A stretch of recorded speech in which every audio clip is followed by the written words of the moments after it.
Joining our coverage, Kentucky Senator Rand Paul, who serves on the Foreign Relations Committee. And Senator, good morning to you. I want to get into some of the issues in a moment, but first your reflections on this day, just as an American, sir. Well, you know, I think a peaceful transformation of power is something that's incredibly important and something that's part of our heritage. So I think while I'm not excited about the transformation, it's peaceful, and I think that that's good for our country. Yeah, when you think about the executive orders that are forthcoming, what do you see as perhaps the biggest change as you look at those? Well, you know, we went in the direction of trying to get government out of the way of business, trying to encourage businesses to stay in America. And I think the opposite's going to happen. In fact, it's hard for me to believe anybody in the country would want the things that Biden is proposing. If we raise the corporate income tax here in America, companies will go overseas. That's what was happening. When we had the highest corporate income tax in the world, companies were regularly reincorporating in other places around the world to escape our taxes. So raising our taxes will cause corporations to flee. But if you mandate what the wages are, if you mandate a minimum wage of $15, it's not like everybody gets $15. The people who still have a job get $15, but many people will become unemployed. In fact, government statistics say almost 4 million people will lose their jobs if you mandate a $15 an hour job, minimum wage. Senator, watching Michelle Obama and the former President Barack Obama now enter the east side of the Capitol. I don't know how much you've thought about the future of the Republican Party, but there was a comment that came in The Guardian from James Comey, former head of the FBI. I'm going to read it for you, sir. The Republican Party needs to be burned down or changed. Something is shifting, and I'm hoping it's the fault breaking apart. A break between the Trumpists and those people who want to try and build a responsible conservative party, because everybody should know that we need one. Who would want to be part of an organization that at its core is built on lies and racism and know-nothingism? Now, Senator, that's a lot.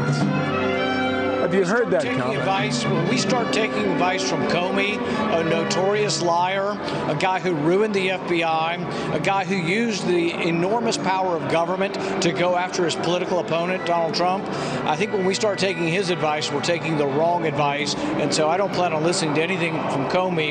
In fact, I think Comey should be in prison for the things that he did. It's a remarkable statement. Just as you're reading it, you take those words in. Sir, what do you think the state of the party is now going forward?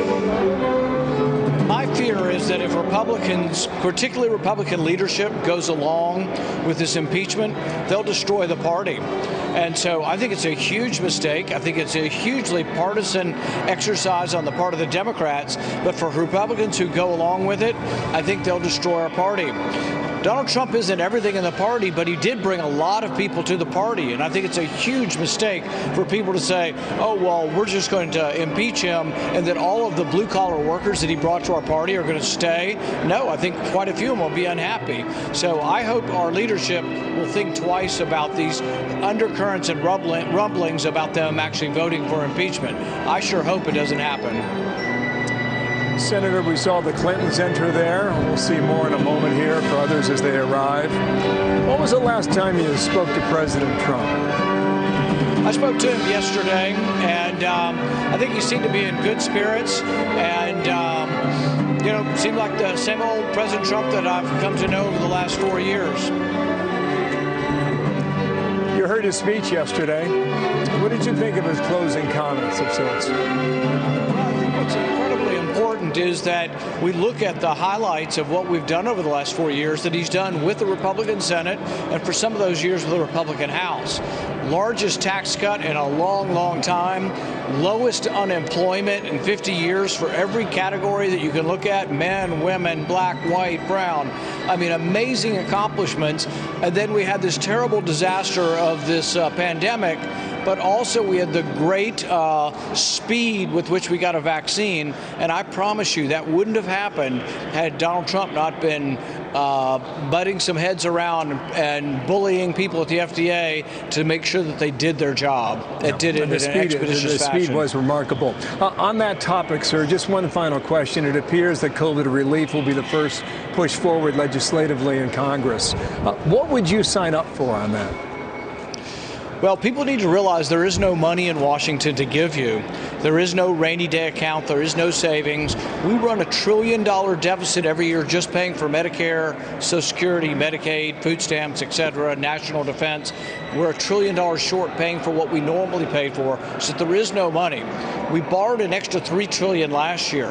It is not good economic policy, not good fiscal policy, and it damages the very foundation of the country to keep printing up money and handing it out. It's popular, but it isn't good sense. Is there no amount of a straight check that you would cut for Americans right now? We've already passed out $4 trillion we don't have.